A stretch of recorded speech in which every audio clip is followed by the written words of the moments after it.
हाँ भाई, और क्या चल रहा है आजकल? सब बढ़िया चल रहा है पापा। तेरे ऑफिस में सब ठीक है? हाँ पापा, सब ठीक है। वैसे तेरे ऑफिस में सिर्फ लड़के ही हैं या लड़कियां भी काम करती हैं? हाँ, लड़कियां भी है पापा। तो उन्हीं में से कोई एक लड़की देखकर उससे शादी क्यों नहीं कर लेता तू? क्या यार पापा, फिर वही बात। हाँ तो क्या करे भाई, है? हम जो लड़कियां दिखाते हैं वो तुझे पसंद नहीं आती। अरे कम से कम तो अपनी पसंद की ही कोई लड़की बता दे भाई। राहुल को समझ आ गया कि उसके पिता अब इस टॉपिक को लंबा खींचने वाले हैं, तो उसने बिना कुछ कहे अपना नाश्ता जल्दी खाना शुरू कर दिया। राहुल के पिता रामलाल पुलिस में दरोगा थे और अब रिटायर होने के बाद घर पर ही रहते थे। राहुल उनका और उनकी पत्नी बिमला का इकलौता बेटा था और अब उसकी शादी की उम्र हो गई थी। लेकिन फिलहाल राहुल का शादी को लेकर कोई प्लान नहीं था, लेकिन रामलाल उसे शादी करने के लिए लगातार फोर्स कर रहे थे। और क्या बातें चल रही हैं पापा बेटे में?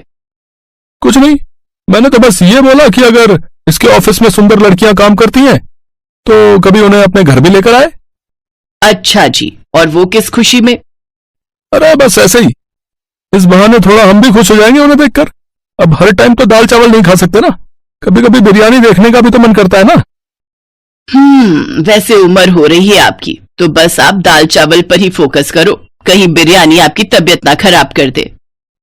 अरे अभी मेरी उम्र ही क्या है, अभी तो मैं जवान हूं और जब तक घर में बहू नहीं आ जाती तब तक तो मैं बिरयानी खा ही सकता हूं।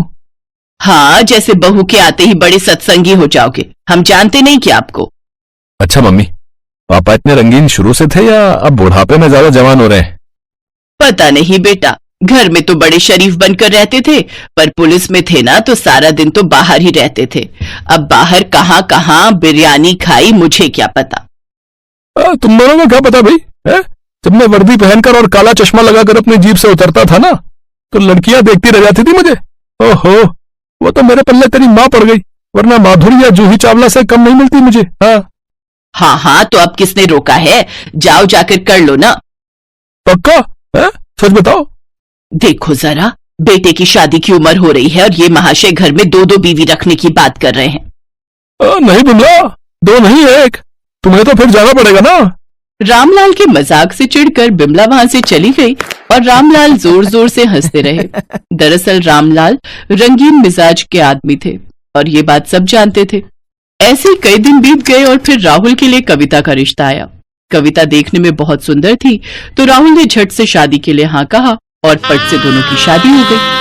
फिर कुछ दिनों के बाद, नमस्ते पापा जी। नमस्ते, कैसी हो कविता? मैं ठीक हूँ पापा जी। वो तो सुबह ही ऑफिस निकल गए। रात को देर से आया था और सुबह जल्दी निकल गया? अरे पागल है क्या? नई शादी हुई है, पत्नी को टाइम देना चाहिए ना उसको। रामलाल की बात सुनकर पास ही खड़ी बिमला झेप गई और कविता भी शर्मा कर वहां से चली गई। फिर उसी शाम खाने की मेज पर भाई मजा आ गया। अब कल क्या बनेगा भाई? आप बताओ क्या खाओगे? अरे कविता से पूछो, वो जो कह दे हम सब वही खाएंगे। क्यों कविता? जी पापा जी। रामलाल अपनी बहू कविता को खुश करने की कोशिश करता रहता था। पहले तो बिमला और राहुल ने इसे इग्नोर किया, लेकिन धीरे धीरे राहुल और बिमला को रामलाल का कविता के प्रति ये व्यवहार खटकने लगा। फिर एक दिन, सुनिए, वो मुन्नी की बेटी का आज महिला संगीत है, तो मैं और कविता दोनों वहां जा रहे हैं। अरे कविता को यहीं रहने दो, तुम अकेली चली जाओ। क्यों? कविता को यहाँ क्यों छोड़ दूं? अरे भूल गई, उसके पैर में मोच है ना, तो बेचारी कहाँ जाएगी? अच्छा तो ठीक है, फिर मैं भी नहीं जाऊंगी। नहीं मम्मी जी, आप जाओ ना, अगर आप नहीं जाओगी तो मुन्नी आंटी को बुरा लगेगा ना। ठीक है, तो एक काम करो, तुम अपने कमरे में जाओ, मैं जल्दी ही वापस आ जाऊंगी। बिमला बहुत बेचैन थी, वो कुछ समझ नहीं पा रही थी। दरअसल रामलाल का हर वक्त कविता का ख्याल रखना उसे परेशान कर रहा था। उसके मन में उन दोनों को लेकर कई सवाल उठ रहे थे, जैसे कहीं उन दोनों के बीच कुछ ऐसा तो नहीं था जो एक ससुर और बहू के बीच बिल्कुल नहीं होना चाहिए। कविता के कहने पर वो पड़ोस के घर चली तो गई, लेकिन वहां भी उसे चैन नहीं आया और वो थोड़ी ही देर में वापस आ गई तो देखा कि रामलाल हॉल में नहीं था। बिमला को शक हुआ और वो दबे पांव कविता के कमरे की तरफ बढ़ी। वहां उसने देखा कि कविता बिस्तर पर लेटकर कराह रही थी और उसके सामने रामलाल उसका पैर पकड़कर बैठा था। ये देखकर बिमला आग बबूला हो गई। उसने फौरन आगे बढ़कर रामलाल को एक जोर का चाटा जड़ दिया।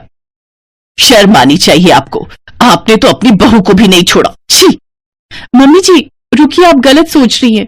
आपके जाने के बाद मैं अपने कमरे में आ रही थी, तभी मेरा पैर फिर से मुड़ गया।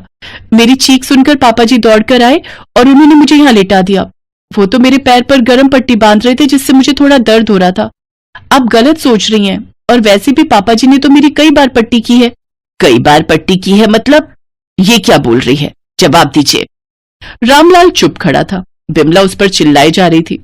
तभी कविता उन दोनों के बीच आकर बोली, बस करिए मम्मी जी, आप लगातार गलत सोच रही हैं। आपको सच सुनना है ना तो सुनिए। मेरे पापा का नाम हवलदार राधेश्याम था। मेरे पापा और पापा जी एक ही थाने में थे, पर एक मुठभेड़ में मेरे पापा को गोली लगी। इस हादसे के बाद मेरे पापा बच नहीं पाए और इस सदमे में मेरी माँ की भी मौत हो गई। पापा जी ने मेरे पापा को वचन दिया था कि वो मुझे बेटी बनाकर रखेंगे, और उस दिन के बाद से मेरे स्कूल की फीस, हॉस्टल का खर्च, सब कुछ पापा जी ने उठाया। और तो और मैं जिंदगी भर खुश रहूं, इसीलिए उन्होंने मेरी शादी अपने बेटे से ही करा दी। आपके पति देवता है मम्मी जी, जिन्होंने मुझ अनाथ को हमेशा अपनी बेटी माना है। ये कहते कहते कविता जोर जोर से रोने लगी। सच्चाई जानने के बाद बिमला रामलाल के पैरों में गिर पड़ी, और उधर दरवाजे पर खड़ा राहुल भी पूरी बात जानने के बाद अपने आंसू नहीं रोक पाया। और रामलाल को भी समझ आ गया था कि अपनी पत्नी से मजाक करने की आदत उसे कितनी भारी पड़ गई थी।